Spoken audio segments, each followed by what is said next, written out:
असुर के चूलेर मुट्ठी धरे एरकम नामाচ্ছে আর গুম গুম করে ঘুষি মারছে। एकदम से इन्होंने हालात बदल दिए, जज्बात बदल दिए। कुछ और था, कुछ और दिखा रहा है। রাস্তায় কোনো লোক নেই, ফাঁকা, দুদিকে জঙ্গল, এদিক থেকে লরি আসছে। মানে অবশ্যই একটা ভয়ার্থ মুহূর্ত, কি হবে না হবে তার কোনো ঠিক নেই। তুমি এটা সিলেক্ট মঞ্জলিকার শো মানে হচ্ছে অন্ধকার। আমি যে তোমার, শুধু যে তোমার, আমি যে তোমার। তো রান্না বান্না ছাড়, চল জামা কাপড় পরি, বাইরে বেরিয়ে ঘুরি, পুজোর মেজাজ বুঝে এবার ফুল মাস্তি করি। আন্দামান নিকোবর দ্বীপপুঞ্জে একটা ছোট্ট দ্বীপ আছে যার নাম সেন্টিনেল আইল্যান্ড। ওই সেন্টিনেল আইল্যান্ডের লোকেরা বাইরের কাউকে ঢুকতে দেয় না, যদিও ওটা তুমি এলে প্রিয়ার বেশে,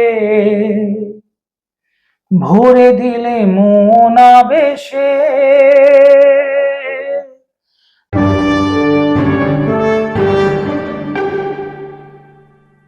নমস্কার বন্ধুরা, আমি অভিজিৎ। আমি সুরজিৎ। দীর্ঘদিন পর, অনেকটা দিন ছুটির পর, পুজোর মেজাজের ছুটির পর আজকে আমরা আবার নতুন করে চলো শুরু করা যাক, কিছু কথা বলা যাক নিয়ে এসেছি। এই নিয়ে আসার কারণ, যেহেতু ছুটির মেজাজটা এখনো পুরোপুরি ভাবে বেরিয়ে যায়নি, তো সেই মেজাজেই আমরা আজকের আড্ডাটা মারবো। দীর্ঘকালীন যে আড্ডা মেরে এসেছি আমরা, সেই আড্ডাটাই চলবে আজকে। পুজোর ছুটির মেজাজ, পুজোর মেজাজ কেমন ছিল আমাদের, সেই নিয়ে আজকে আমরা আলোচনা করব। তো আপনাদেরও পুজো ঠিক কেমন ভাবে কাটলো, কিভাবে আপনারা পুজোর দিনগুলোকে পার করলেন, সেইগুলো আমাদের জানাবেন। আর সবার মানে আগে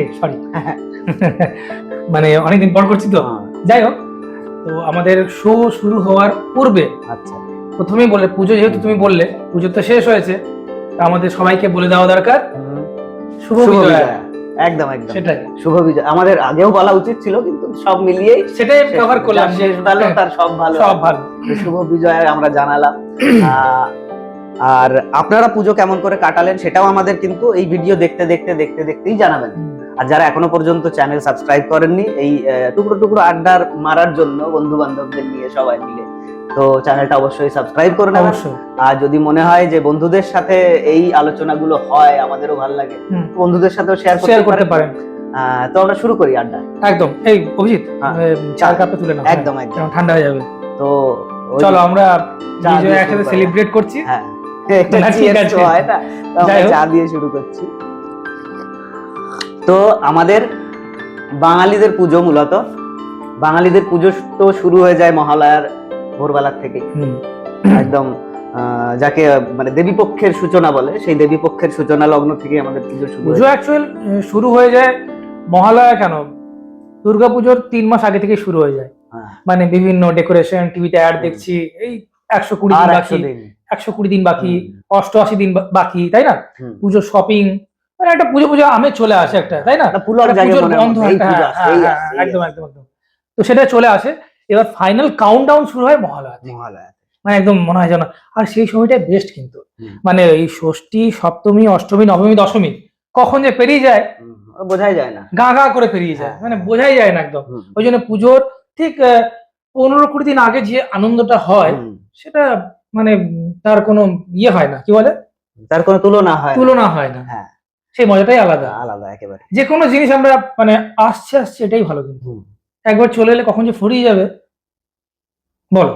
তো পুজো যেহেতু মহালয়া দিয়ে শুরু করলাম, তো একেবারে সেই নস্টালজিক আলোচনা।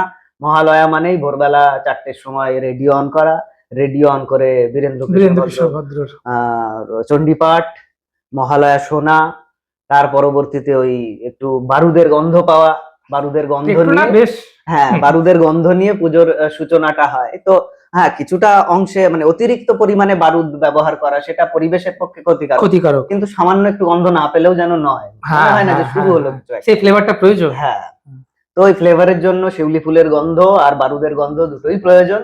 তো দুটো নিয়েই আমাদের সূচনা হয়। আর এই সূচনার পরবর্তীতে মূল যে জায়গাটায় আসবো আমরা, ওই ষষ্ঠী, সপ্তমী, অষ্টমী, নবমী এবং দশমী, এই 5টা দিন। বলো কি বলতে যাচ্ছিলে? আমি বলতে যাচ্ছিলাম যে তুমি অডিওর কথা বললে, রেডিওর কথা, বেতারের কথা, যে মহালয়াটা শুনি আমরা। ইভেন আমরা DD7-এ পুরনো দূরদর্শন, নস্টালজিয়া যেগুলো কলকাতা করা- দূরদর্শন। একদম হুম। দূরদর্শনে যেটা হতো মহালয়া আমাদের, হুম। ওই ওনার নাম মনে পড়ছে না আমার, তার জন্য আমি খুব দুঃখিত। যিনি প্রথম মহালয়াটা করেছেন, মানে অভিনয় করেছেন, প্রথম জনের নাম মনে নেই, মানে ওই সময়টাই আমরা যাদের অভিনয় দেখেছি, হেমা হ্যাঁ। মালিনী, ইন্দ্রাণী হালদার, হালদা এনাদের- কিন্তু তার মাঝখানে একজন কাজ হ্যাঁ, করেছে, হ্যাঁ, মানে হ্যাঁ।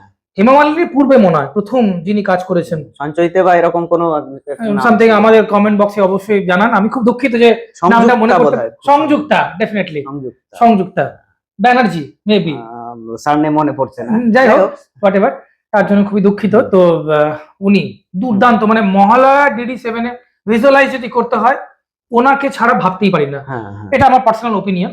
এবার বাকিটা সব আলাদা এবার আলাদা হতেই পারে। আরেকটা জিনিস এলো, যখন একটু মানে চিরকালীন আমাদের একটু সমালোচনার ভঙ্গি তো থাকেই, আচ্ছা, মানে রিলস একটা দেখতে পাচ্ছি ঘুরে বেড়াচ্ছে যে মা দুর্গা ওই মহালয়াতে দেখানো হচ্ছে, কোনো একটা টেলিভিশন চ্যানেলে হয়তো দেখানো হয়েছে, অসুরকে চুলের মুঠি ধরে এরকম নামাচ্ছে আর গুম গুম হ্যাঁ করে হ্যাঁ, ঘুষি একটা মারছে। আমিও দেখেছি। এ অদ্ভুত মহালয়া, মানে আমি তো ঠিক ঠাহর করতে পারলাম না কি হচ্ছে এগুলো। আমি একটু অনেস্টলি বলবো, হ্যাঁ, একটা কথা বলি, নিশ্চিত ভাবে, নিশ্চিত ভাবে। আজকাল যে মহালয়া গুলো হ্যাঁ। দেখি, মানে জি বাংলা, সান বাংলা, হুম। ইটিভি বাংলা, যাই হোক যেগুলো হয়,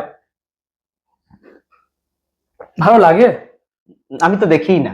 আমি দেখিনি কখনো, যখন অ্যাডে যখন দেখি হ্যাঁ। তো দেখি, জাস্ট দেখি। এখন সোশ্যাল মিডিয়ার Ad-ই দৌলতে দেখি। তো আমরা তো অ্যাড দেখতেই পাচ্ছি। মানে একটা গল্পটাই চেঞ্জ করে দিয়েছে, হ্যাঁ। গল্প চেঞ্জ, এমন মানে ভিএফএক্স এর কাজ করছে, মেঘ উড়ে আসছে, উম, বিভিন্ন ধোঁয়া উঠছে, এত ধোঁয়া দিচ্ছে, সে আমরা থিয়েটারে ফগ ইউজ করি না, হুম। সেরকম যেন একটা ইয়ে, বলো না তুমি ওটা কি বলে, ওটাকে ও ফগই বলে। ফগই বলে। যাই হোক, তো ব্যাপারটা একদম চেंज कर दीजिए, एकदम से इन्होंने हालात बदल दिए, जज्बात बदल दिए, मतलब कुछ और था, कुछ और दिखा रहा है, ये तो नहीं देखा था बचपन हम लोग। কিন্তু এতে করে আবার কন্টেন্ট ক্রিয়েটরদের একটু সুবিধা হয়েছে, বা একটু কন্টেন্ট পাচ্ছে ওরা। মানে আরেকটা ভিডিও ইয়েতে রিলসে না কোথায় দেখলাম একটা, তো ওইখানে দেখাচ্ছে যে মহিষাসুরকে, তলায় লেখা আছে যে মহিষাসুরকে বলে দেওয়া হয়েছে যে যেমন খুশি তেমন নাচো। এবার মহিষাসুর এরকম ওইরকম এরকম সেরকম, যেমন খুশি নেচে যাচ্ছে আর কি। তো মানে মহিষাসুরের নাচও দেখেছি আমরা, দেখিনি তা নয়, কিন্তু মহিষাসুর আর মা দুর্গার যে ওই ওই কি বলবো সিনক্রোনাইজ করে যে না ছন্দ একটা, সেই ছন্দটা কোথাও মানে যাচ্ছে না। নাচ তো নয় অ্যাকচুয়াল, মানে রণসজ্জায় যেন তারা সজ্জিত হয়ে একে অপরকে মানে ইয়ে করছে, যুদ্ধের জন্য আহ্বান জানাচ্ছে, মানে ওটাকে যুদ্ধই মনে হচ্ছে। হ্যাঁ, এখন এখন তো অন্য কিছু মনে হচ্ছে, খানিকটা কমেডি মনে হচ্ছে। দেখো, সমালোচনা করতে বেসিক্যালি ভালো লাগে না, তোমারও ভালো লাগে না, আমারও ভালো, তারপরে বলতে বাধ্য হচ্ছে। হ্যাঁ, আর এই কাজগুলো যদিও যারা মানে অভিনেতা, ডিরেক্টর, প্রোডিউসার যারাই করেছে কাজগুলো, তারা একটা ক্রিয়েটিভিটির জায়গা থেকে করেছে, কিন্তু ভালো লাগছে না। আমরা তো দর্শক। ক্রিয়েটিভিটি হোক হবে, কিন্তু ক্রিয়েটিভিটি হবে বেসিক, মানে বেস জিনিসটা ঠিক, সত্তাটাকে মেরে না, সত্তাটাকে না মেরে, একদম এক্স্যাক্টলি। তো ওটাই যেন হারিয়ে গেছে, লুপ্ত হয়ে গেছে। এটা হওয়া উচিত না, এটা যে কোনো ক্ষেত্রে। হ্যাঁ, মানে সেটা শুধুমাত্র এই তোমার অভিনয় ক্ষেত্রে হোক, গানের ক্ষেত্রে হোক, নাচের ক্ষেত্রে হোক, যেটা যা জিনিস, যে কোনো সংস্কৃতির যে কোনো পারফরমেন্সের ক্ষেত্রে সত্তাটা যেন বজায় থাকে, তার মূল সুর যে ভেতরে বাজছে ওই সুরটা যেন থাকে। তো ওই মহালয়া থেকে সূচনা, আবার আমরা পজিটিভ আলোচনায় আসি যে মহালয়ার ওই চণ্ডীপাঠ, আশ্বিনের শারদ প্রাতে ওই যে প্রথম বাজলো, এইবার মনে হলো পুজো শুরু হয়ে গেছে। তো ওই পুজো শুরু হওয়ার পর থেকে বুকে দুরু দুরু কবে ছুটি পাবো, আর ষষ্ঠী কবে আসবে, ষষ্ঠীর থেকে সাধারণত আমরা ছুটিটা পাই। এবার আমাদের জীবন কাহিনীর অনুসারে আমরা মানে এক একজন এক এক রকম ছুটি পায়, তো তবুও ওই পুজোর 4টে দিন আমাদের কাছে অনেক বেশি আনন্দের। বাঙালিদের কাছে, বাঙালি মানে বাংলায় যারা থাকে তাদের কাছে বাঙালি মানে কিন্তু শুধু বাংলা ভাষী নয়, যারা বাংলায় থাকে তারাই তো বাঙালি। তো বাঙালিদের কাছে এটা খুব আনন্দের বিষয়। যারা বাংলায় থাকে তারাই বাঙালি অবশ্যই, আর বাইরে যারা থাকে, যারা বিহারে থাকে তারা বিহারি, যারা প্রবাসী, যারা যেখানে আমেরিকাতে আছে, লন্ডনে আছে, তাকে আমি মানে যখন সে আমেরিকায় আছে তখন ইন্ডিয়ান আমেরিকানই তো বলি আমরা তাদের। মানে আমি প্রবাসীটাকে ইনক্লুড করলাম। প্রবাসী মানে যারা নট অনলি বাংলায় থাকে, মানে বিলং করছে, মানে বাংলায় যাদের কি বলবো জন্ম বা কর্মের সূত্রে যারা বাংলার সাথে যুক্ত তারাই বাঙালি। তো আমি পুরোটাই বললাম যে যেখানেই থাকুক সবাই বাঙালি, যারা বাঙালি তাদের জন্যই বলা হচ্ছে, তাদের জন্য। আর অ্যাকচুয়াল হ্যাঁ অবশ্যই ডেফিনেটলি। বাট দুর্গা পুজো বা যে কোনো উৎসব, হোলি হোক, দিওয়ালি হোক, বিভিন্ন মানে যে কোনো ফেস্টিভ্যাল হোক, সবার জন্য অবশ্যই, মানে সবাইকে নিয়েই হয়। তো সবাই না হলে উৎসবই হলো না। হ্যাঁ, উৎসব মানে কি? উৎসব মানে মিলন ক্ষেত্র। হ্যাঁ, মানে যদি আমরা একসাথে সেলিব্রেট করব, মানে খুব লিটারালি যদি দেখি তাহলে শেষে সব কথাটা আছে।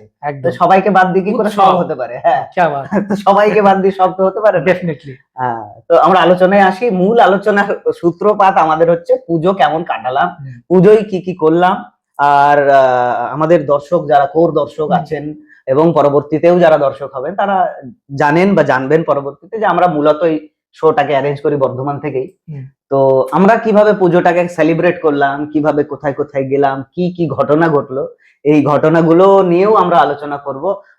তো একদম ষষ্ঠী থেকে শুরু করি। সব বলে দেবে? একদম, না বলার কি আছে, বলো তাহলে। ষষ্ঠী থেকে শুরু করি। ষষ্ঠীর দিন বেরিয়েছিলাম আমরা। হ্যাঁ, আচ্ছা, আমরা এরকম ফ্র্যাঙ্কলি কথা বলছি, আসলে আমরা এখন অন ক্যামেরায় রয়েছি, মানে ও হোস্ট করছে, আমি বলছি, ও বলছে, আমি শুনছি, বাট আমরা অফ ক্যামেরা তো দুইজন বন্ধু। তো আমিও একসাথেই পুজোতে বেরিয়েছিলাম, ইভেন আমাদের ওয়াইফও গেছিল আমাদের সাথে। তো ষষ্ঠীর দিন বলে দিতে হলে, হ্যাঁ হ্যাঁ, তো বেরিয়েছিলাম ষষ্ঠীর দিন। ষষ্ঠীর দিন কোনো প্রোগ্রাম ছিল না গো। বেসিক্যালি ও কি করে, আরো অনেকজন রিলেট করতে পারবে, ও বলেছিল যে ভিড়টাকে একটু অ্যাভয়েড করব। কিরকম অ্যাভয়েড করব বলেছিল, একদিন আমরা ক্রাউডটাকে মানে ইয়ে করব, কি বলে ওটাকে, এড়িয়ে চলবো না, একদিন ক্রাউডটাকে অ্যাকসেপ্ট করব, মানে আমরা দুদিন ইন্টারঅ্যাক্ট করব ক্রাউডের সঙ্গে, কিন্তু একদিন আমরা ফাঁকায় ফাঁকায় ঘুরবো। তো তো নিয়ে গেলাম শর্টে বলছি একদম। তো আমরা জাস্ট এমনি বেরিয়েছিলাম হাইওয়ে দিকে, তাই তো নাকি, হাইওয়ে দিয়ে বেরোলাম, ঘুরে এলাম, জাস্ট বাইক নিয়ে একটু ঘোরা হলো, তারপর একটু খাওয়া হয়েছিল, তারপর ঘরে আসা হয়েছিল। ষষ্ঠীটা আপাতত এইভাবেই কেটেছিল। আর বিভিন্ন মানে ঘরের কিছু রিচুয়াল থাকে যেগুলো বাড়িতে মা করেছিল। তো একটু সিঁদুরের ফোঁটা দেওয়া, তারপর একটু নাড়ু মিষ্টি বানানো, প্রদীপ জ্বালানো, তো এইগুলো হয়েছিল রিচুয়াল। ষষ্ঠী মূলত এইভাবে কেটেছিল। তারপরে সপ্তমীর দিনে আমাদের মেন মানে ঘোরার যে প্রোগ্রামটা আমাদের রাখা হয়েছিল, সপ্তমীর দিন আমরা বেরোলাম। আমরা অ্যাপ্রক্সলি 11টার সময় বেরিয়েছি। হ্যাঁ, ওরকম। হ্যাঁ, 11টার সময় বেরিয়েছিলাম। 11টার সময় বেরিয়ে বর্ধমানের কথা বলছি, বর্ধমানেই বেরিয়েছিলাম। বর্ধমান মিন্স পূর্ব বর্ধমানের কথা বলছি। তো আমরা বেরিয়েছিলাম 11টার সময়। ভালোই ভিড় ছিল। তার মধ্যে আমরা ঠাকুর দেখলাম বিভিন্ন জায়গায় লাইন দিয়ে। নামগুলো বলে দিই, দু একটা জায়গার নাম। বর্ধমানের যেহেতু কথা বলছি, বর্ধমানের আমাদের বাজে প্রতাপপুর ত্রিপাল কলোনি, তাই তো, ওটা আমার মানে একদম ঘরের সংলগ্ন এরিয়া, মানে আমার হাঁটা পথে জাস্ট 2 মিনিট লাগবে, একদম পাশেই। তো ওখানে কি হয়েছিল, কাশী বিশ্বনাথ হয়েছিল। খুব সুন্দর করেছিল, খুব সুন্দর ডেকোরেশন।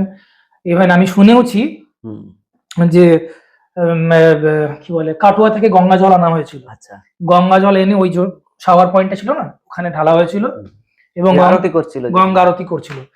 এটাও শুনেছি, মানে শোনা, এই জন্য উল্লেখ করছি কারণ শুনেইছি, সোশ্যাল মিডিয়ায় শুনেছিলাম।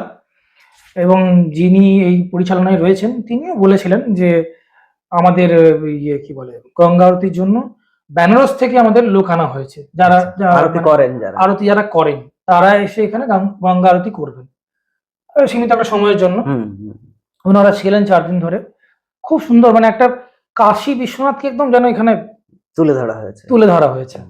তো এটা খুব সুন্দর এনজয় করলাম। এটা যদিও আমরা যখন দেখেছিলাম তখন রাত 2:30 বাজে। হ্যাঁ, আমরা শেষ, কেননা প্রথমে দেখতে মানে পারছিলামই না, তাই তো, এত ভিড় এখানে সবসময় ভিড় থাকে। যারা দেখেছেন তারা এটা রিলেট করতে পারবেন। এটা বিগত 5 বছর ধরে করা হচ্ছে এখানে। বছর 5 হবে। হ্যাঁ, বছর 5 হবে। প্রথমবার হয়েছিল কেদারনাথ মনে হয়, maybe, if I am not wrong. আমার ঠিক মনে নেই, মানে কেদারনাথ, যাই হোক কেদারনাথ হয়েছিল। রামেশ্বরম হয়েছিল, রামেশ্বরম হয়েছিল, আর কি হয়েছিল, আরো একটা মন্দির, প্রেম মন্দির হয়েছিল, হ্যাঁ প্রেম মন্দির হয়েছিল, কি বলে মথুরা, বৃন্দাবনের বৃন্দাবন, হ্যাঁ ওখানে ওটা হয়েছিল।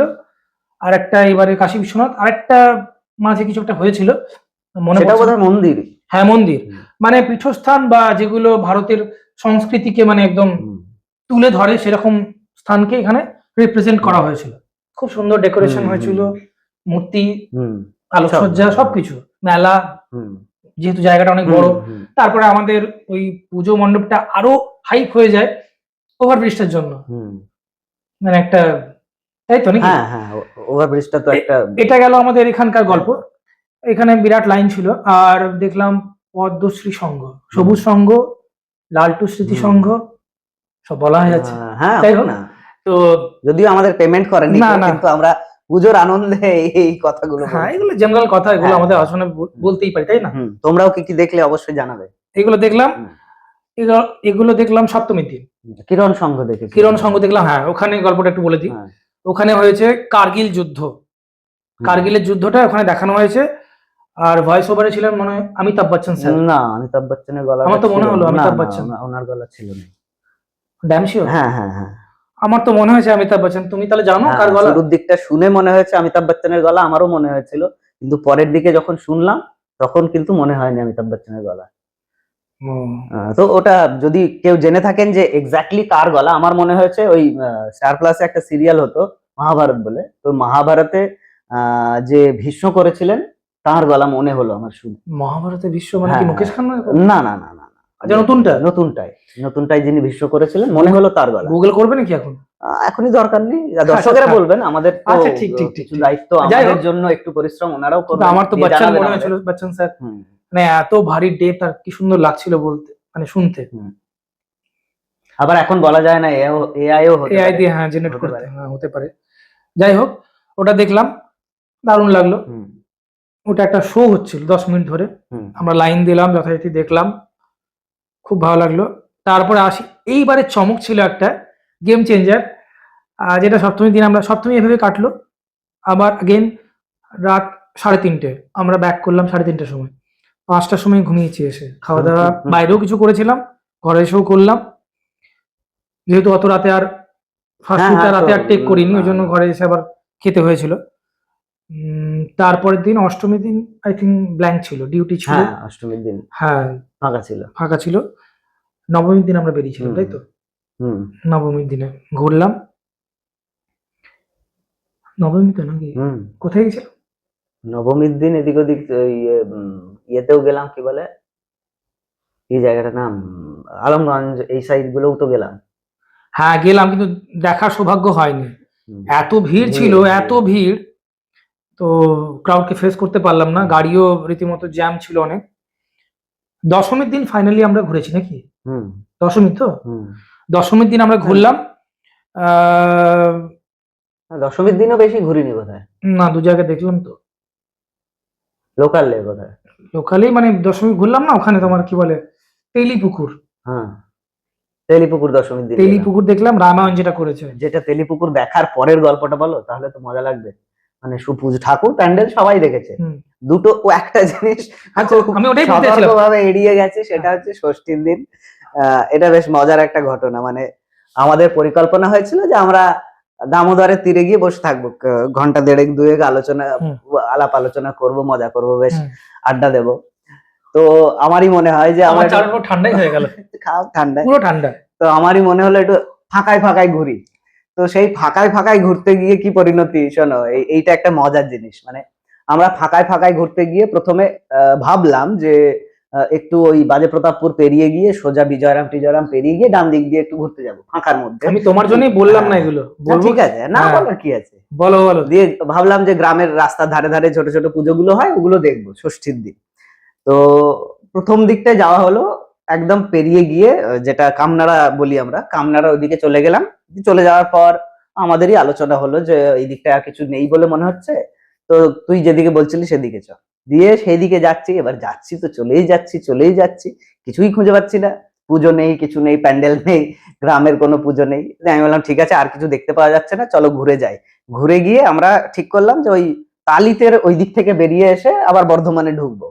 এইবারে পালিতপুরের রাস্তাটা যে এতটা বড় হবে আমারও মনে নেই, ওরও মনে নেই। দিয়ে পালিতপুরের রাস্তা দিয়ে যাচ্ছি, রাস্তায় কোনো লোক নেই, ফাঁকা, দুদিকে জঙ্গল, এদিক থেকে লরি আসছে, মানে অবশ্যই একটা ভয়ার্থ মুহূর্ত, কি হবে না হবে তার কোনো ঠিক নেই। তুমি এটা সিলেক্ট করেছিলে? হ্যাঁ হ্যাঁ। আচ্ছা, যদি কেউ গোলাপবাগ যেতে চাও ওই রাস্তাটা অ্যাভয়েড করবে একদম, রাস্তাও খুব খারাপ আর খুব লেন্দি। না না, দিনের বেলায় যেতে পারে, আর খুব লেন্দি, দিনের বেলা ওই দিককার লোক যেতে পারে, দিনের বেলায় মজা লাগবে যেতে। এদিক থেকে গোলাপবাগ তো এমনিতেই কেউ যায় না। যাই হোক, তো ওই যে ওই পুজোর মধ্যেও এরকম একটা অভিজ্ঞতা, রাতের অভিজ্ঞতা, তাও আবার রাতের বেলায়, কটা 10টা বেজে গেছে বোধহয় তখন, আরো বেশি। হ্যাঁ, তাহলে ওই সময়টায় আমরা ওই এটাই মনে হচ্ছিল, গা ছমছম, কি হয় কি হয়, ও কখনো মজা কখনো বা ভয়, পশু পাখি রাজা রানী ভূত পেত্নী। আচ্ছা, তো এই ঘটনা, এটা ষষ্ঠীর ঘটনা। তো ওইখান থেকে আমরা বেরিয়ে চলে এলাম। হ্যাঁ, ষষ্ঠীর পুজো প্যান্ডেলটার কথা বললেন না। দিয়ে ষষ্ঠীর ওইখান থেকে বেরিয়ে এসে আমরা প্রথম যে প্যান্ডেলটা দেখলাম বর্ধমানের, সেটা হচ্ছে কেশবগঞ্জ চটি। কেশবগঞ্জ চটির বিষয়টা এত সুন্দর তুলেছিল যে আমরা তো বিদেশে গিয়ে বা এইরকম পরিস্থিতিতে বা মায়ের থেকে দূরে গিয়ে মাকে ভুলে যাই, তো মাকে মনে রাখার কথা, গ্রামে মা পড়ে আছে, কি সুন্দর, মানে মূর্তিটার ডিজাইনও এমন করে করেছিল, মানে একটা শাড়ি পরে আছে, ব্লাউজ নেই, আর সামনে একজন বৃদ্ধা, তাকে খাঁচার মধ্যে বন্দি করে, মানে বৃদ্ধাশ্রমে তাকে যেন বন্দি করে, বাচ্চারা চলে গেছে, ছেলে মেয়েরা চলে গেছে, আর বাবা মাকে মনে রাখেনি। তো এই ব্যাপারটা খুব ইউনিক ছিল এবং খুব ভালো লেগেছিল। অবশ্যই প্রথমটাই ওই ভয়ের পরে প্রথমটাই বেদনা দিয়ে শুরু হলো, এবং কি বলবো, ভালো লাগা খারাপ লাগা মিশিয়ে একটা নতুন অনুভূতি তৈরি হলো। যাই হোক, ওই সূচনাটা আমাদের ওইখান থেকে। তারপরে তো সপ্তমী হলো, সপ্তমীর পরে নবমীর দিন বোধহয় আমরা ছোট ছোট যে প্যান্ডেল গুলো, যেগুলো আগে ভিড় হতো, আগে অনেক লাইন পড়তো ওগুলোতে, এখন সেগুলোতে একটু কম লাইন পড়ে বা একটু কম লোক যায়, সেই প্যান্ডেল গুলোকে দশমী চলে এসে, আর দশমীর দিনে মানে তেলি পুকুরে রামায়ণ দেখার পূর্বে, যেটা ওর সঙ্গে পরে গিয়ে আমরা মানে একসাথে দেখা করি, আগে আমি গেছিলাম, ওকে বলেছিলাম দেখার জন্য। এবারে চমক যেটা বলতে গেলাম, মেহেদি বাগান, মানে ভূতের শো। এর আগে একটা শো দেখেছি ভূতের, ওই নবমীর দিনই দেখলাম, তোমাদের ওই জায়গায় নারী কলোনি, না নারী কলোনি, তো দেখলাম আমি ফার্স্ট টাইম দেখেছি, জন্য খুব এক্সাইটেড ছিলাম, ভূত ভূত কি হবে ভূত, কিন্তু ভালো লেগেছে আমার, ভালো করেছে, হ্যাঁ ভালো লেগেছে এই কারণে, মানে তোমার থিয়েটার ল্যাঙ্গুয়েজে বলছি, একটু অভিনয় জাস্ট আর্ট একটা, বেশ কয়েকজন ছেলে মেয়ে সেজে ভালো করে একদম প্রস্থেটিক মেকআপ সেজে, হ্যাঁ ভূত সেজে মেকআপ নিয়ে একদম ভালো করে জায়গা সিচুয়েশন ভালো করে মানে নিয়ে দাঁড়িয়ে আছে। একজন দেখলাম বৃদ্ধা একজন সেজেছে এরকম স্টিল, না ওটা মূর্তি ছিল, পলক নড়ছিল, হ্যাঁ না না, যেটা পরের দিকে যখন বেরিয়ে আসার দিকে, ওটা মূর্তি ছিল, মূর্তি ছিল, ক্লাসিক লাগছিল, যে রিয়েল, এতগুলো রিয়েল দেখে আমি ভাবলাম এটা রিয়েল। হ্যাঁ, এবার ব্লিঙ্কটা কেন মনে হয়েছে বলো তো, ওখানে মানে অ্যাম্বিয়েন্সটা এমন করে তৈরি করেছে, লাইট আর সাউন্ড দিয়ে, অ্যাম্বিয়েন্সটাও খুব ভালো করেছে, মানে ডিজাইনটা ভালো ছিল ওভারঅল। একজন সামনেই ফ্রন্টে লুকিয়ে ছিল, এইরকম করে জাস্ট ডাকছিল, হাতে গ্লাভস, মার্ভেলাস, মানে একটা অ্যাম্বিয়েন্স, মানে হালকা মিউজিক, শুরু থেকেই বলে না যে অভিনয়ের সাথে রিলেট করে না প্রথম থেকেই, তো ওই রিলেশনটা খুব খুব সুন্দর, আমি খুব মানে খুব ভালো লেগেছে, এতটাই ভালো লেগেছে ওই জন্য আমি রিস্ক নিলাম, এ তো বললো যে দেখবো না, আমি খুব, এত লাইন পড়ছিল, আমি মেহেদি বাগানে মঞ্জলিকার শো, যেটা চমক ছিল এবারে, মঞ্জলিকার শো মানে হচ্ছে অন্ধকার, মুখস্থ হয়ে গেছে লাইনে, এই ফার্স্ট টাইম মানে 3 ঘন্টা আমি লাইনে কনস্ট্যান্ট দাঁড়িয়েছিলাম, 3 ঘন্টা, তার মধ্যে লাইনের মধ্যে খাওয়া দাওয়া চলছে, আমার সঙ্গে একজন বন্ধু ছিল, দুজন মিলে দাঁড়িয়ে আছি, আমারও ওয়াইফ ছিল, তারও ওয়াইফ ছিল, মানে একদম ও খাবার নিয়ে আসছে, আমিও যাচ্ছি খাবার নিয়ে আসছি, লাইনে দাঁড়িয়ে বিরিয়ানি খেলাম, বিরিয়ানি দোকানের কথা বলছিলাম, দারুণ একটা অভিজ্ঞতা কিন্তু, হ্যাঁ বিরিয়ানি খাচ্ছি, কোল্ড ড্রিঙ্কস খাচ্ছি, কাজু বরফি খাচ্ছি, এই খাচ্ছি ওই খাচ্ছি, কি করবো, খিদেও পাচ্ছে, এই করে চললো 3 ঘন্টা। দেখার পরে যখন ঢুকলাম, মানে 3 ঘন্টা পার হওয়ার পর অন্ধকার, অন্ধকার, মানে এইটা অন্ধকার বললেই মনে পড়ে যাচ্ছে, যিনি অ্যাঙ্কারিং করছিলেন খালি বারবার বলছিলেন মঞ্জলিকার শো, মঞ্জলিকার শো মানে হচ্ছে অন্ধকার, আপনারা ভেতরে যাবেন, মোবাইল টর্চ একদম জ্বালবেন না, এবং বাচ্চাদেরকে হাতে সবসময় ধরে রাখবেন, যেন হারিয়ে না যায়। ভয় পাবেন না, মনে রাখবেন ভুল ভুলাইয়া শো, মঞ্জলিকা শো মানে হচ্ছে অন্ধকার। এগেইন আর এগেইন রিপিট হচ্ছিল, এটা মানে বলতেই থাকছিল। তারপরে গেলাম, ওই কি বলবো, লিটারালি যেমন ওখানে দেখলাম ভূতের, ঠিক সেরকম এখানে ভূত ছিল। কিন্তু এখানে ব্যাপারটা হচ্ছে ওখানে ছিল কি গোলক ধাঁধার মতন একই বেঁকিয়ে ছিল, এটা খুব মজা ছিল। এখানে স্ট্রেট ওয়েতে ছিল, হ্যাঁ সোজা যাচ্ছে, সোজা গিয়ে কার্ভ হচ্ছে, মানে জায়গা নেই বলে এই জন্য এটা করতে হয়েছে। লোকজন ছিল অনেক, আর ওখানে কি লিমিটেড অ্যামাউন্টে, আমরা রাত্রেবেলা গেছিলাম বলে 2-4 জন মিলে আমরা এন্ট্রান্স করেছিলাম, মানে এন্ট্রি করেছিলাম। এখানে অনেকজন গেছে তো ওই জন্য ওই সেই ভয়টা, থ্রিলটা কাজ করেনি, তবে মজা লেগেছে। কেউ ঘুঙরু পরে নাচছে, কেউ হাঁটাচলা করছে, গানটা দিয়ে হোক। আচ্ছা ওটা গানটা দিয়ে হোক। আমি যে তোমার, শুধু যে তোমার, আমি যে তোমার, मेरी चाहते तो फिजा में बहेगी, जिंदा रहेगी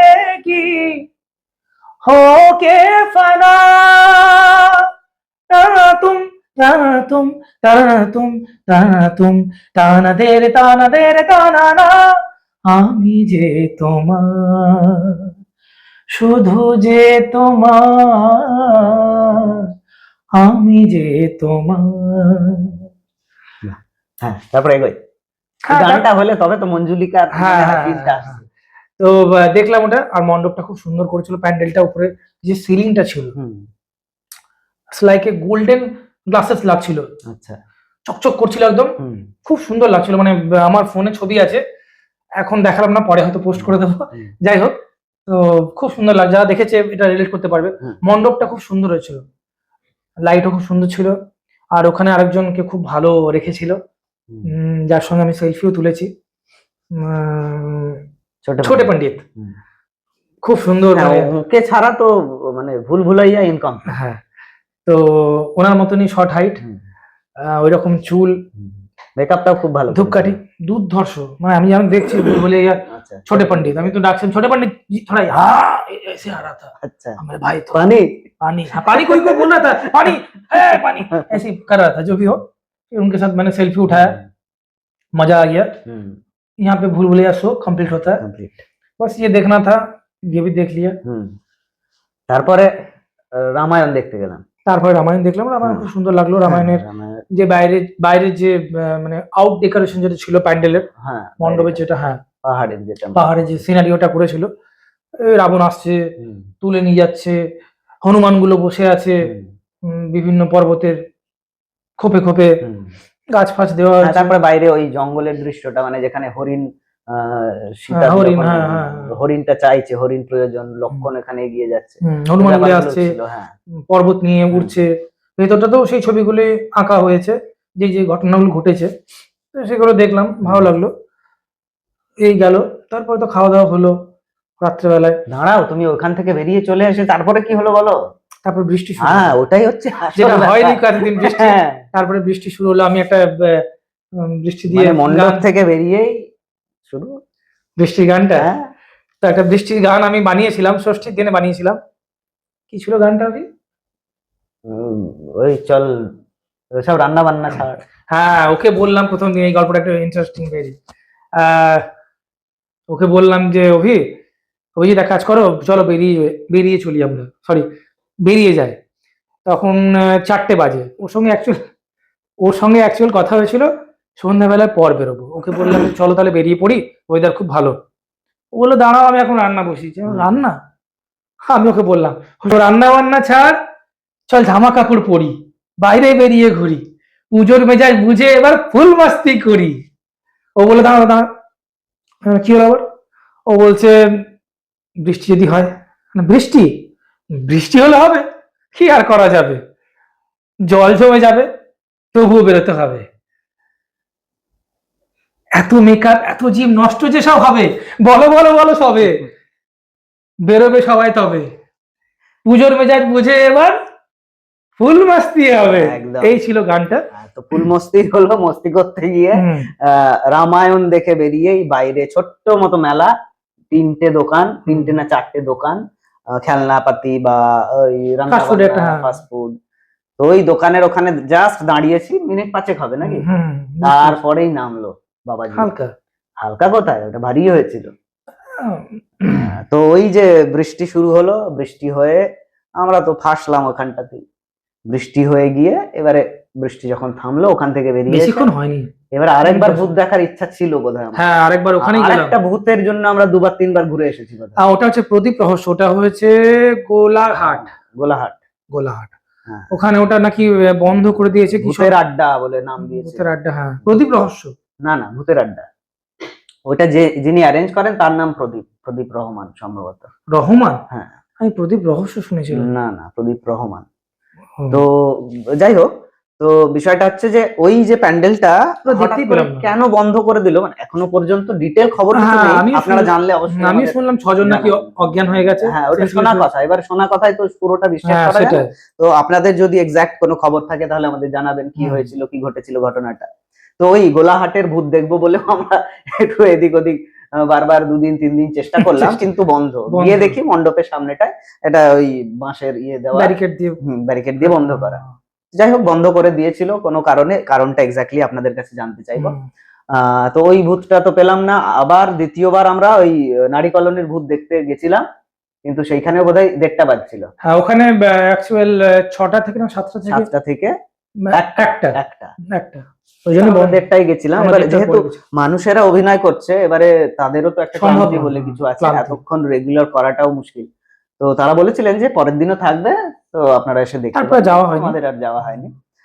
তো মোটামুটি এবছর পুজো এভাবেই কেটেছে, চারিদিকে ঘোরা হয়েছে, কোনো দিকে বাদ যায়নি, যেন বর্ধমানের কোনায় কোনায় ঘুরে নিয়েছি। আর একটা জায়গায় শুধু যাওয়া হয়নি আমাদের, সেটা হচ্ছে বরশুলে পুজোটা যাওয়ার ইচ্ছা ছিল, কিন্তু ওই দশমীর দিন দুপুরবেলা থেকে এমন বৃষ্টি নামালো, আমরা তো ঠিক করেছিলাম দুপুরবেলাতেই বরশুল যাব। তো সাধারণত বর্ধমানে আমরা যারা লোকালে পুজো দেখি, লোকালে পুজোর রুটটা এরকমই থাকে, মানে আমরা হয়তো থেকে আলিশা বাস স্ট্যান্ড থেকে শুরু করলাম, আলিশা বাস স্ট্যান্ড থেকে যদি শুরু করি তাহলে ওদিক থেকে প্রথমে ওই ঘোড়দৌড় চটির মোড়টার পুজোটা পড়ছে, ওটাও ভালো করেছিল। তারপরে ভিতর দিকে গেলে সর্বমিলন সংঘর মন্দিরটাও খুব ভালোই লেগেছে।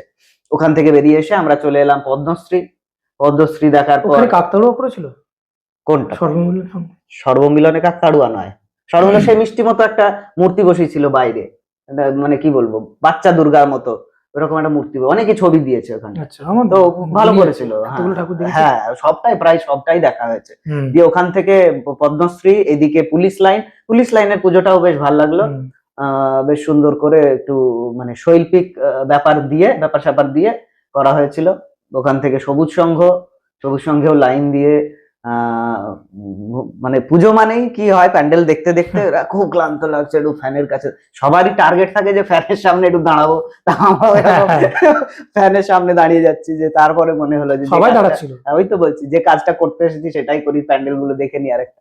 দিয়ে ওখান থেকে আবার লালটু স্মৃতি সংঘ। এবার লালটু স্মৃতি সংঘের গল্পটা আমাদের যেটা হলো, মানে লালটু স্মৃতি সংঘ গেলাম, আমি গেলাম, আমার সাথে আমার বউ গেল, তো দুজন মিলে গেলাম। ওখান থেকে ফিরে সবুজ সঙ্গে এলাম, দিয়ে লালটু স্মৃতি সংঘ আবার গেলাম। ওখান থেকে গাড়ি বের করে বেরিয়ে যাচ্ছি, তখন আবার ও বলছে যে চ এখানে ফাঁকা আছে, আরেকবার দেখেই নি। আবার গাড়ি রাখলাম, তারপরে লালটু স্মৃতি সংঘের ভিতরে গেলাম। খারাপ নয়, ভালো লাগলো। জায়গাগুলো ডেকোরেশন ভালোই হয়েছে। আর টেকনোলজির ব্যবহার অনেকাংশে হয়েছে এবছর পুজোতে। ভূতের ব্যাপারটা ওখানে কি টেকনোলজি সেইভাবে ইউজ হয়েছে, যেটা মেহেদি বাগানের ভূতটা?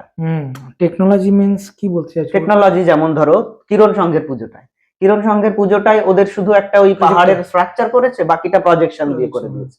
তো ওটা মানে কি বলবো, একদম অত্যাধুনিক টেকনোলজি দিয়েই করা। ওখানে মানে শিল্প মানে ওই কি বলবো, পর্দার পিছনের যে শিল্পটা, সেই শিল্পটা এসেছে, একদম কুটির শিল্প, হাতে গড়া যে শিল্প, সেই শিল্পের আভাস খুব একটা ওখানে পাই না। এই ভূতের এখানেও তুমি টেকনোলজি বলতে এই যে বললাম, মানে এখানে জানো আলো আর অ্যাক্টররা প্লে করছে জানো। আচ্ছা, ওখানে মানুষ, এইটাই চাপ, ওটাই চমক, জীবন্ত শিল্প। হ্যাঁ, জীবন্ত, এটাই বলছে, মানে অভিনয় শিল্প যেন এখানে তুলে ধরা হয়েছে, মানে মানুষ এখানে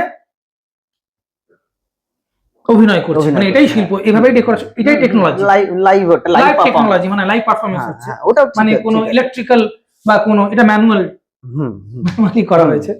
সাহায্য তো একটু লাগে যে কোনো শিল্পের বহিঃপ্রকাশ, সেরকম কোনো লাইটিং বা কোনো কিছু সেরকম কোনো ব্যাপার নেই, আচ্ছা। ওই অন্ধকার করে দেওয়া হয়েছে, হুম। ব্লু লাইট দিয়ে দিয়েছে।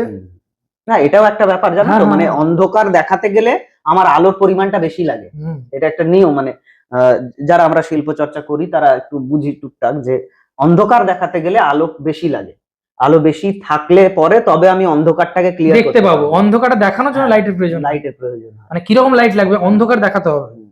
সেটাই চলবে। হ্যাঁ, তো যাই হোক, ওখানেও একটা শিল্প রয়েছে এবং অবশ্যই যারা অভিনয় করেছেন ওইখানে সেই অভিনেতাদের তো শিল্প আছেই। তো ওই রকমই অধিকাংশ প্যান্ডেলে শিল্প ছিল, আবার কিছু কিছু প্যান্ডেলে পর্দার পিছনের শিল্পগুলো বেশি ছিল বা টেকনোলজির ব্যবহারটা বেশি ছিল। ও, সাধারণ মানুষের হাতে তৈরি যে শিল্প, কুটির শিল্প যাকে আমরা বলি, কুটির শিল্পের পরিমাণটা, যেমন কিরণ সংঘ বলবো, নো ডাউট, মানে কুটির শিল্পের ওখানে অভাবই ছিল। তারপর তোমার বীরহাটা আছে, যেখানে বীরহাটা ওটা ঢুকিনি, সেন্টিনেল, কিন্তু যেটা ওখানে কুটির শিল্প ব্যাপার ছিল। হ্যাঁ ওখানে কি সব করা হয়েছিল কৃষকদের নিয়ে। না সেন্টিনেল দিয়ে, ওটা সেন্টিনেলিজ হচ্ছে আমাদের আন্দামান নিকোবর দ্বীপপুঞ্জে একটা ছোট্ট দ্বীপ আছে যার নাম সেন্টিনেল আইল্যান্ড। ওই সেন্টিনেল আইল্যান্ডের লোকেরা বাইরের কাউকে ঢুকতে দেয় না, যদিও ওটা ভারতেরই অংশ, কিন্তু ওরা বাইরের ভারতের মূল ভূখণ্ড হোক বা অন্য কোনো অঞ্চলের লোক হোক কাউকে ঢুকতে দেয় না। মানে ইভেন কোভিড এর সময় যখন ওদের ওখানে খাবার দিতে গেছিল হেলিকপ্টারে করে, তখন কিন্তু ওরা তীর মেরে ওই হেলিকপ্টার গুলোকে তাড়িয়ে দিয়েছিল। তো ওই ওই জনজাতি, ওই জনজাতিরা কাউকে কিন্তু ওদের ওখানে অ্যালাউ করে না। কিছু মানুষ পরবর্তীকালে ওদের মানে ফ্রেন্ডশিপ জেস্টার দেখিয়ে কখনো নারকেল দিয়েছে, কখনো অন্য কিছু দিয়েছে, তো সেইগুলো ওরা এক আধবার অ্যাকসেপ্ট করেছে। সাধারণত সেন্টিনালিজ যারা, ওরা পোশাক আশাকও কম পরে, সেন্টিনালিজরা কিন্তু কাউকে ওখানে প্রবেশ করতে দেয় না। এটা আন্দামান নিকোবর দ্বীপপুঞ্জেই আছে এই দ্বীপটা। তো ওইটা একটা, ওরাও শৈল্পিক নিদর্শন ওখানে তুলে ধরেছিল। আর তারপরে ওই যে বলছিলাম, পরপর যদি আসি তাহলে লালটু সিদ্ধি সংঘর পরে আমরা ইয়েতে চলে এলাম, যেটা আমাদের স্কুলটা বিদ্যার্থী স্কুল, যেটা বিরাটা বলছো, বিরাটার পুজোটা হয়ে গেল। বিরাটার পুজো পেরিয়ে এসে আমরা তারপরে ওইদিকে যদি চলে যাই বাদামতলার পুজো পাচ্ছি। হ্যাঁ, ওটাও দেখলাম, ওটার বাইরেটা খুব সুন্দর, বাদামতলা মানে লাইটিং যেটা করেছে একেবারে বাইরে ছড়াছড়ি লাইট, যারা অনেকজন দেখেছে পোস্টও করে, সোশ্যাল মিডিয়াতে পোস্ট করেছে, খুব সুন্দর লাগছে, কিন্তু ভালো লাগছিল ওই লাইটিংটা, আলোর রোশনাই এবং নিচে দাঁড়িয়ে খুব সুন্দর লাগছিল, মানে ফিল হচ্ছিল এটা ভালো। মানে অনেকটা লাইট লাগিয়ে দিলে কি হয়, ওভার ব্রাইটনেস হয়ে যায়, ওটা কিন্তু সেটা হয়নি, ভালো লাগছিল বেশ। তো ওই একটা স্নিগ্ধ আলোর মধ্যে থাকা, ওইটা দেখেছি। তারপরে তুমি ওইটা দেখেছো কিনা জানি না, ওই জাতীয় সংঘ যেটা বলি আমরা, মানে ভলিবল গ্রাউন্ড যেটা খোশবাগানে, ভলিবল গ্রাউন্ডের ওখানে ওই ছোট্ট মতো একটা করেছিল, ওটাও বেশ ভালো। ছোট ছোট পুজোগুলো, তারপরে পারবীর বোরহাটের যে প্যান্ডেলটা, তো পুজো শেষ হয়ে গেছে, মানে পুজো চলাকালীন একটা পুজো পরিক্রমা বলে একটা শো হয়, আমরা যেন আজকে পুজো পরিক্রমা করে দিলাম, মানে শো, মানে পুজো শেষ হওয়ার পর। হ্যাঁ, তুমি যেভাবে বলছো সবগুলো মণ্ডপ গুলো বলে দিলে, আমাকেও বলালে কোথায় কি হয়েছে, কোথায় কি আছে, সমস্ত কিছু বলে দিলাম। তাহলে একটা গান হয়, আমার একটা গান মনে পড়ছে, ভুল ভুলাইয়ারই গান মনে পড়ছে, কে কে স্যারের গান, কে কে স্যারকে মানে মনে করে এই গানটা গাইছি। जिंदगी का सफर अजनबी अजनबी, सांसों की रह गुजर अजनबी, ना तुझे है खबर ना मुझे है खबर, चल रहे हम मगर अजनबी, अल्लाह हाफिज अल्लाह हाफिज अल्लाह हाफिज, डंग डंग अल्लाह हाफिज, कह रहा हर पल लोरा ही चल। এই মিউজিকটা দিলাম বলে হাসি পেয়ে গেল তোমার জন্য, তুমি বলো না গানের মধ্যে তুমি মিউজিক ইনপুট করো, কি করবো। তো যাই হোক, গান হলো। তো তার পরবর্তীতে ওই বাদামতলা হয়ে গেল, বাদামতলা গিয়ে ওই জাতীয় সংঘ, বোরহাটের একটা পুজো হয় একদম ঠিক বোরহাটের মোড়টায়, ওই পুজোটা, মানে এইগুলো বলা কারণ মানে এইগুলোতে খুব কম মানুষ এখন যায়, সেই কারণে আরো বলা। তো বোরহাটের ওই পুজোটা, ওই মোড়ের মাথায় যে রবীন্দ্র ভবনের ঠিক আগের যে মোড়টা আছে, ওই মোড়ের পুজোটাও যেটা গেছিলাম আমরা। আর একটা বলেনি, মিস করে গেছে, ময়ূরমহলের খুব সুন্দর লাগলো, কিন্তু এই ছোট ছোট এই বরশুল, বাজে প্রতাপুর সংঘ যতগুলো আছে, কিরণ সংঘ, সবুজ সংঘ, পদ্মশ্রী সংঘ, এইগুলো বলতে গিয়ে যেন ওগুলো যেন আমরা, মানে এইগুলো দেখতে গিয়ে আমরা যেন এই প্যান্ডেল গুলো ভুলে যাই, কিন্তু খুব ভালো আকর্ষণ করেছিল, মানে আমরা গেলাম, যেটা দেখলাম খুব সুন্দর লেগেছিল। ময়ূরমহলে ওই ইয়ের বাঁশের বা কঞ্চি দিয়ে দিয়ে, পাতা দিয়ে দিয়ে প্যান্ডেলটা খুব করেছিল। সুন্দর, ঠাকুরটা খুব মূর্তিটা সুন্দর, মূর্তিটা খুব সুন্দর, খুব সুন্দর করেছিল, প্যান্ডেলটা খুব সুন্দর হ্যাঁ, করেছিল, হ্যাঁ, হ্যাঁ। আমার খুব ভালো লেগেছিল। তো তো ময়ূরমহল, ওইদিকে তোমার আলমগঞ্জ তো আমি যাইনি, আমিও দেখিনি। তুমিও দেখোনি। না। তো আলমগঞ্জের ওই ভিড়ের ওই মাঝখানের অংশটা এতটাই ভিড় হয়ে যাচ্ছিল, আর গাড়ি রাখার যে জায়গাগুলো, গাড়ি খুব রাখার জায়গার সমস্যা খুব হচ্ছিল। একটু সমস্যা ছিল। প্রশাসনের কেউ যদি শোনেন তাহলে সামনের বছরে বুঝতে হয়তো পারবেন। অন্যরকম কিছু একটা ভাবনা চিন্তা করবেন। হুম, তো ওইটা ওইরকম হয়তো আপনাদেরও অনেকেরই অসুবিধা হয়েছে। হ্যাঁ, তো ওই কারণে ওই ওই প্যান্ডেলটা দেখা হয়নি। এইদিকে তারপরে যদি মেহেদি বাগান পেরিয়ে এইদিকে আসি, তাহলে জোড়া মন্দিরেও এরকম একটা ছোট প্রজেকশন দিয়ে শিব ঠাকুরের কোনো একটা গান হচ্ছিল খুব সম্ভবত, ওপরের দিকে প্রজেকশনটা চলছিল, আর মূলত ওই শিব ঠাকুরকে নিয়েই হয়েছিল। তারপরে তোমার আরেকটু এগোলে পরে লক্ষ্মীপুর মাঠে ওরা ওই 10 অবতার করার চেষ্টা করেছিল, কিন্তু লক্ষ্মীপুর মাঠের কোথাও যেন মনে হলো যে শিল্পটাকে পরিপূর্ণতা ওরা দেয়নি বা দেওয়ার চেষ্টা করেনি বা দিতে পারেনি। আর এইদিকে হচ্ছে তোমার পাঞ্জাবি পাড়া, যেটা পেট্রোল পাম্পের পিছনে, ওটারও স্ট্রাকচার খুব ভালো হয়েছিল। আর ছোট ছোট যে পুজোগুলো, এবছর পুজো খুব ভালো গেছে সার্বিক ভাবে, তাই না? তো আপনাদের পুজো কেমন কাটলো আপনারা জানাবেন অবশ্যই। আজকের মতো আমরা এখানে শেষ করি নাকি? একদম একদম। একটা গান দিয়ে শেষ করবো না এমনি ড্রাই শেষ করবো? হ্যাঁ, গান দিয়ে শেষ করতে পারো। গান কি শুনবে বলো তুমি? বাংলা হতে পারে, হিন্দি হতে পারে, যে কোনো গান। তাহলে একটা বাংলা গান, পুজোর যেহেতু হ্যাঁ, কথা হোক, হলো, হোক। এই গানটা পুজোর সময় খুব শুনতাম, আপনারাও এই গানটা রিলেট করতে পারবেন, কিশোর কুমার স্যারের গান। ওনার গান ছাড়া তো পুজো হ্যাঁ, ওই অসম্পূর্ণ। জন্যই বললাম যে হ্যাঁ, পুজোতে এই গানটা খুব বাজতো আগে, এই জন্যই এই এখনো গানটা বাজে, এখনো বাজে। এখনো বাজে। যাই হোক, দু চোখে দেখি না তোমায়, আহা, তবু আছো, তুমি আছো, তুমি এলে তাই ফোটে ফুল, তুমি এলে তাই ভাঙে ভুল, মন আজ কিছু মানে না, হৃদয়ে সাগর আকুল, তুমি এলে প্রিয়ার বেশে, ভরে দিলে মন আবেশে, দক্ষিণা বাতাস তুমি, শোনালে যে গান গাহিয়া, সুরে সুরে বেজে ওঠে বাঁশুরিয়া, শুনে সব যায় ভুলিয়া, হাওয়া। তো পুজো পরবর্তী স্মৃতি পরিক্রমা আজকে আমরা এখানে শেষ করি। নমস্কার। নমস্কার।